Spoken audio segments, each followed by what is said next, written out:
गौतम बुद्ध किसी उपवन में विश्राम कर रहे थे। तभी बच्चों का एक झुंड आया और पेड़ पर पत्थर मारकर आम गिराने लगा। एक पत्थर बुद्ध के सर पर लगा और उससे खून बहने लगा। बुद्ध की आंखों में आंसू आ गए। बच्चों ने देखा तो भयभीत हो गए। उन्हें लगा कि अब बुद्ध उन्हें भला बुरा कहेंगे। बच्चों ने उनके चरण पकड़ लिए और उनसे क्षमा याचना करने लगे। उनमें से एक बच्चे ने कहा, हमसे बड़ी भूल हो गई है। मेरी वजह से आपको पत्थर लगा और आपके आंसू आ गए। इस पर बुद्ध ने कहा, बच्चों, मैं इसलिए दुखी हूँ कि तुमने आम के पेड़ पर पत्थर मारा तो पेड़ ने बदले में तुम्हें मीठे फल दिए, लेकिन मुझे मारने पर मैं तुम्हें सिर्फ भय दे सका, परिश्रम के साथ धैर्य भी। एक बार भगवान बुद्ध अपने अनुयायियों के साथ किसी गांव में उपदेश देने जा रहे थे। उस गांव से पूर्व ही मार्ग में उन लोगों को जगह जगह बहुत सारे गड्ढे खुदे हुए मिले। बुद्ध के एक शिष्य ने उन गड्ढों को देखकर जिज्ञासा प्रकट की, आखिर इस तरह गड्ढे का खुदे होने का तात्पर्य क्या है? बुद्ध बोले, पानी की तलाश में किसी व्यक्ति ने इतने गड्ढे खोदे हैं। यदि वह धैर्यपूर्वक एक ही स्थान पर गड्ढा खोदता तो उसे पानी अवश्य मिल जाता, पर वह थोड़ी देर गड्ढा खोदता और पानी न मिलने पर दूसरा गड्ढा खोदना शुरू कर देता। व्यक्ति को परिश्रम करने के साथ धैर्य भी रखना चाहिए। अमृत की खेती। एक बार भगवान बुद्ध भिक्षा के लिए एक किसान के यहाँ पहुँचे। तथागत को भिक्षा के लिए आया देखकर किसान उपेक्षा से बोला, श्रमण, मैं हल जोतता हूँ और तब खाता हूँ, तुम्हें भी हल जोतना और बीज बोना चाहिए और तब खाना खाना चाहिए। बुद्ध ने कहा, महाराज, मैं भी खेती ही करता हूँ। इस पर किसान को जिज्ञासा हुई। बोले, गौतम, मैं न तुम्हारा हल देखता हूँ, न बैल और न ही खेती के स्थल, तब आप कैसे कहते हैं कि आप भी खेती ही करते हैं? आप कृपया अपनी खेती के संबंध में समझाएं। बुद्ध ने कहा, महाराज, मेरे पास श्रद्धा का बीज, तपस्या रूपी वर्षा, प्रजा रूपी जोत और हल है, पाप भीरुता का दंड है, विचार रूपी रस्सी है, स्मृति और जागरूकता रूपी हल की फाल और पेनी है। मैं वचन और कर्म में संयत रहता हूँ। मैं अपनी इस खेती को बेकार घास से मुक्त रखता हूँ और आनंद की फसल काट लेने तक प्रयत्नशील रहने वाला हूँ। अप्रमाद मेरा बैल है जो बाधाएं देखकर भी पीछे मुंह नहीं मोड़ता है। वह मुझे सीधा शांति धाम तक ले जाता है। इस प्रकार मैं अमृत की खेती करता हूँ। मृत्यु के उपरांत क्या?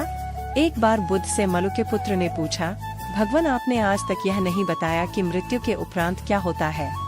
उसकी बात सुनकर बुद्ध मुस्कुराए। फिर उन्होंने उससे पूछा, पहले मेरी एक बात का जवाब दो। अगर कोई व्यक्ति कहीं जा रहा हो और अचानक कहीं से आकर उसके शरीर में एक विषबुझा बाण घुस जाए तो उसे क्या करना चाहिए? पहले शरीर में घुसे बाण को हटाना ठीक रहेगा या फिर देखना कि बाण किधर से आया है और किसे लक्ष्य कर मारा गया है?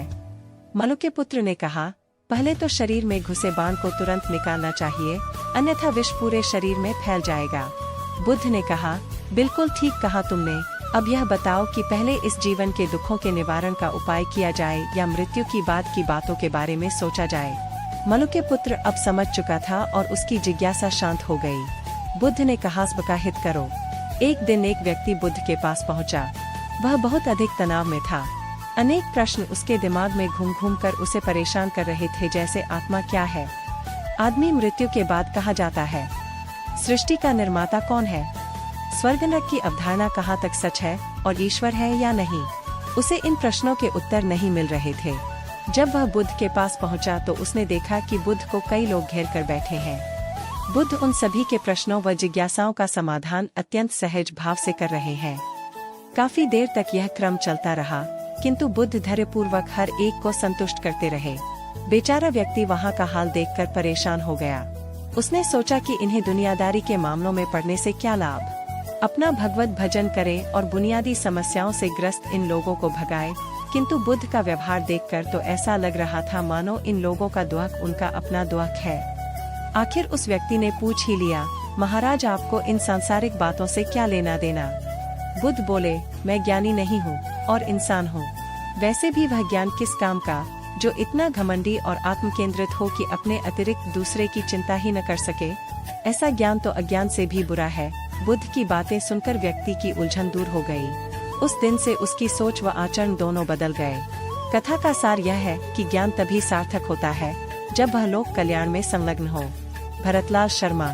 बुद्ध ने युवक को सत्संग का महत्व समझाया। महात्मा बुद्ध एक गांव में ठहरे हुए थे। वे प्रतिदिन शाम को वहां पर सत्संग करते थे। भक्तों की भीड़ होती थी क्योंकि उनके प्रवचनों से जीवन को सही दिशा बोध प्राप्त होता था। बुद्ध की वाणी में गजब का जादू था।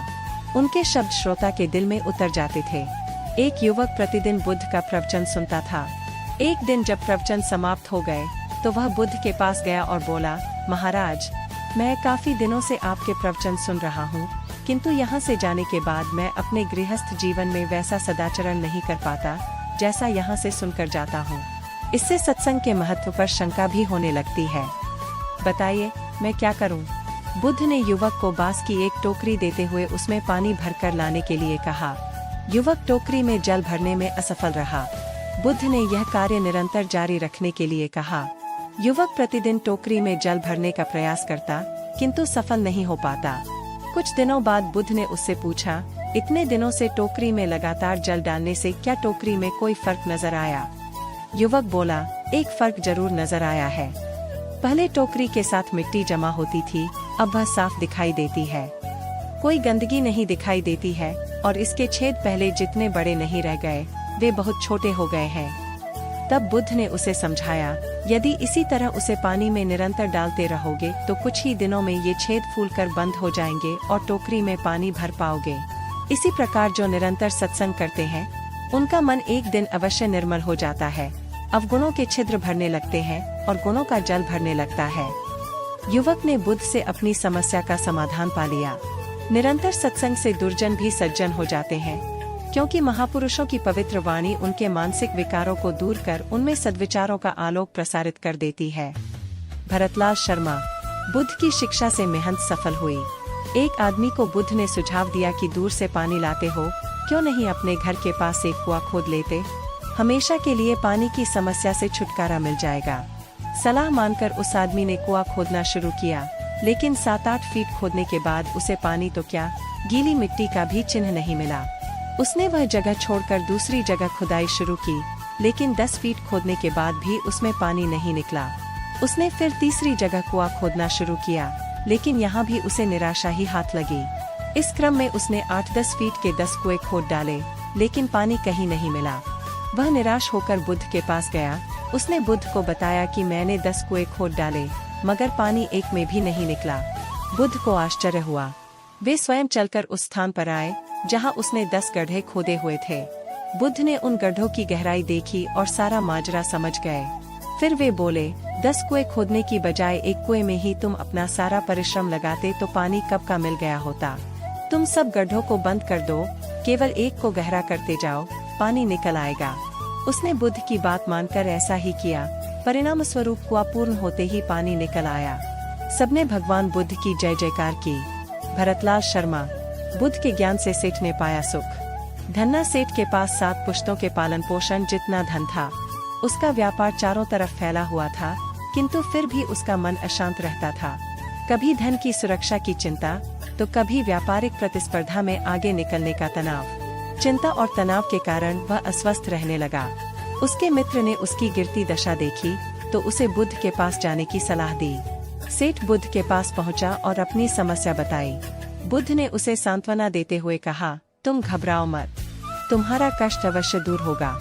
बस तुम यहाँ कुछ दिन रहकर ध्यान किया करो। बुद्ध के कहे अनुसार सेठ ने रोज ध्यान करना शुरू कर दिया, किंतु सेठ का मन ध्यान में नहीं लगा। वह जैसे ही ध्यान करने बैठता, उसका मन फिर अपनी दुनिया में चला जाता। उसने बुद्ध को यह बात बताई, किंतु बुद्ध ने कोई उपाय नहीं बताया। थोड़ी देर बाद जब सेठ बुद्ध के साथ वन में सायंकालीन भ्रमण कर रहा था, तो उसके पैर में एक कांटा चुभ गया। वह दर्द के मारे कराहने लगा। बुद्ध ने कहा, बेहतर होगा कि तुम जी कड़ा कर कांटे को निकाल दो, तब इस दर्द से मुक्ति मिल जाएगी। सेठ ने मन कड़ा कर कांटा निकाल दिया, उसे चैन मिल गया। तब बुद्ध ने उसे समझाया, ऐसे ही लोभ, मोह, क्रोध, घमंड व द्वेष के कांटे तुम्हारे मन में गड़े हैं। जब तक अपने मन की संकल्प शक्ति से उन्हें नहीं निकालोगे, अशांत ही रहोगे। सेठ का अज्ञान बुद्ध के इन शब्दों से दूर हो गया और उसने निर्मल हृदय की राह पकड़ ली। अपनी कुप्रवृत्तियों से मुक्ति के लिए